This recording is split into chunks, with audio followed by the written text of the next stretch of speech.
안녕하세요. 하루 10분 여러분의 수학을 책임지는 이규영 쌤입니다. 오늘은 명제와 조건에 대해 살펴보겠습니다. 수학에서 명제 그러면 여러분은 참과 거짓 이 말이 떠오르면 됩니다. 즉 참과 거짓을 수학적으로 분명하게 판단할 수 있는 식이나 문장, 그것을 명제라고 합니다. 하여튼 전체 우리가 볼 수 있는 전체 식이나 문장을 한번 U라고 놓고 명제와 명제 아닌 것들을 나눠보겠습니다. 평행사변형의 두 쌍의 대변이 서로 평행하다. 명제 맞죠? 이건 평행사변형의 정의입니다. 평행사변형의 뜻이 우리가 그렇게 평행사변형을 약속했기 때문에 이건 평행사변형의 정의고요. 증명할 필요 없습니다. 평행사변형의 두 쌍의 대변의 길이가 서로 같다. 참이죠? 이것은 평행사변형의 정의가 아니기 때문에 증명을 해야 됩니다. 평행사변형의 두 쌍의 대변의 길이가 같다는 것이 맞다고 말하려면 이것은 증명이 필요합니다. 증명해서 참이면 참이고 증명이 해서 만약에 거짓이면 거짓이라고 말하면 됩니다. 간단하게 증명해 볼까요? 평행사변형이 있을 때요. 평행사변형의 정의는 두 쌍의 대변이 서로 평행하니까 이렇게 평행 표시하시고요. 대각선 하나만 그면 바로 증명이 마무리됩니다. 억각에 의해서 이 두 각이 같고요. 마찬가지로 엇각에 의해서 이 두 변이 평행하므로 엇각에 의해서 두 각이 같아서 지금 삼각형 요 위쪽에 있는 삼각형과 아래쪽에 있는 삼각형은 앵글, 사이드 앵글 합동이 됩니다. 따라서 대응변인 이 길이와 요 길이가 같게 되는 것이죠. 이런 식으로 증명을 해서 참과 거짓을 갈라야 합니다. 자, 또 볼까요? x 플러스 1은 x 플러스 1. 두 식이 서로 같죠? 좌변, 우변이 서로 같기 때문에 우린 이걸 항등식이라고 하고요. x에다가 어떤 값을 대입해도 이 등식이 성립하므로 이 식은 명제가 맞습니다. x제곱 플러스 x 플러스 1은 0이다. 이 식에서 판별식을 구하면 1 빼기 4, 0보다 작아서 요 함수가 이렇게 붕 뜨게 되죠. 그래서 모든 x에 대해서 성립하므로 이 식은 참이 맞습니다. 하지만 만약에 2x 플러스 1이 3이라는 걸 봤을 때 지금 요 식은 항등식이고요. 항등식은 항상 성립한다는 거고 이 식은 x 값에 따라서 참이 될 수도 있고 거짓이 될 수도 있으니까 2x 플러스 1은 3이다라는 방정식은 명제가 아닙니다. 마찬가지로 2차 함수가 이렇게 그려져 있을 때 이 식을 간단하게 풀이를 하면 2차 함수가 0보다 큰 부분이니까 요 양쪽 부분 x가 1보다 작거나 x가 3보다 클 때 참이 되는 거죠. 만약에 x가 2하고 3 사이에 있으면 거짓이 되겠죠. 따라서 아직 참과 거짓이 가려지지 않은 상태입니다. 따라서 방정식과 부등식은 명제가 아닙니다. 자, 1은 소수다. 소수의 정의는 1을 제외하게 되어 있어서 소수의 정의에 의해서 1은 소수가 아닌 게 확실해서 이건 거짓인 명제입니다. 1 플러스 1은 1이다.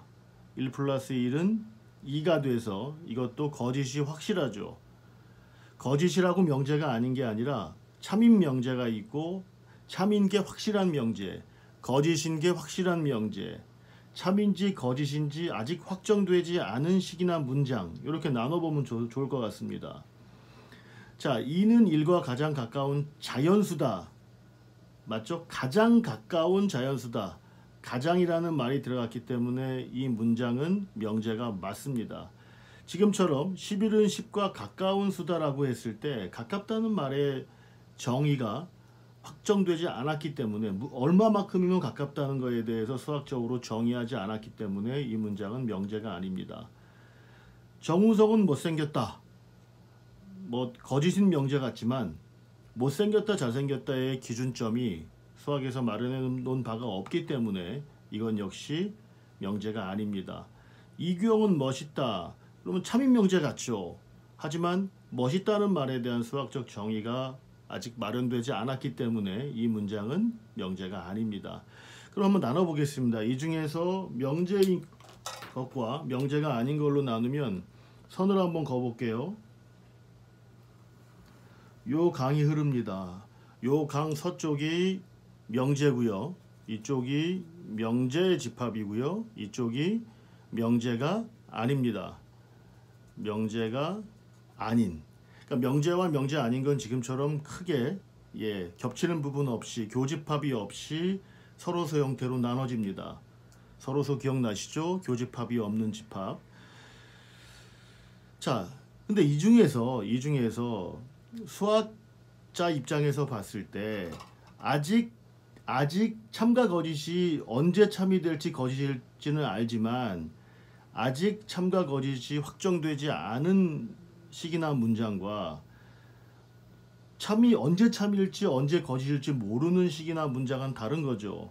그래서 수학자들은 여기에 하나의 색강을 살짝 마련합니다. 빨간색이니까 좀 그런데요. 파란색으로 할까요? 이렇게 색강을 마련해서 이쪽은 이제 수학적으로 우리가 재료로 삼지 않을 겁니다. 수학을 하나의 요리라고 생각하면 이쪽은 재료가 아닙니다. 이제 버리는 거죠. 이쪽은 좀 손질해서 쓰겠다는 겁니다. 손질해서 쓸 수 있다는 거죠. 명제는 아니지만 언제 참인지 알고 있는 거. 아직 참과 거짓이 확정되지 않은 거. 아직이죠. 근데 x가 정해지면 참이 되는지 거짓이 되는지 알 수 있는 거. 우리는 그런 것을 조건이라고, 명제는 아닙니다. 분명히 명제는 아니지만 조건이라고 해서 조금 손질해서 쓰겠다는 겁니다. 그 손질은 어떻게 하냐면 볼까요? 2x 플러스 1이 3인데요. 우리는 x가 1이 되면 이 식이 참인 줄 압니다. 이 식이 x에다 2를 대입하면 참인 줄 알고요. 얘를 참으로 만드는 집합을 진리집합이라고 해서 요렇게 표현해 줍니다. 이게 왜 중요하냐면 모든 조건은 이게 조건이 되려면 언제 참인지는 알아야 되고 따라서 진리집합이 존재합니다. 다시 말해 진리집합이 존재한다면 그것은 조건입니다. 그래서 우리가 표현할 때 어떻게 하냐면 보통 조건은 영어 소문자로 표현하고요. 진리집합은 그 소문자의 대문자를 이용해서 이렇게 표현합니다.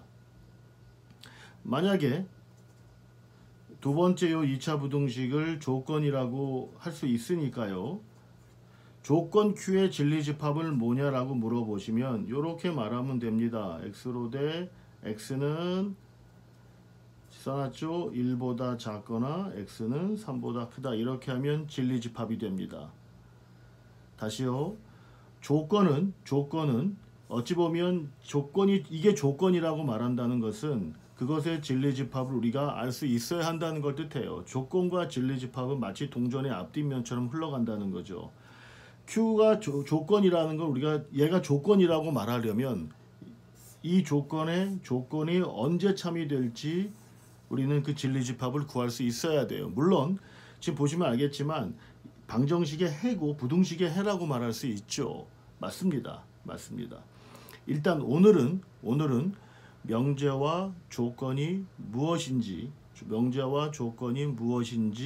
두 개를 분류하는 것만 먼저 강의를 하겠습니다. 내일은 이 조건을 가지고 무엇을 할 수 있는지를 살펴보겠습니다. 지금까지 이규영 쌤이었고요. 만족하셨다면 구독 버튼 눌러주세요. 고맙습니다.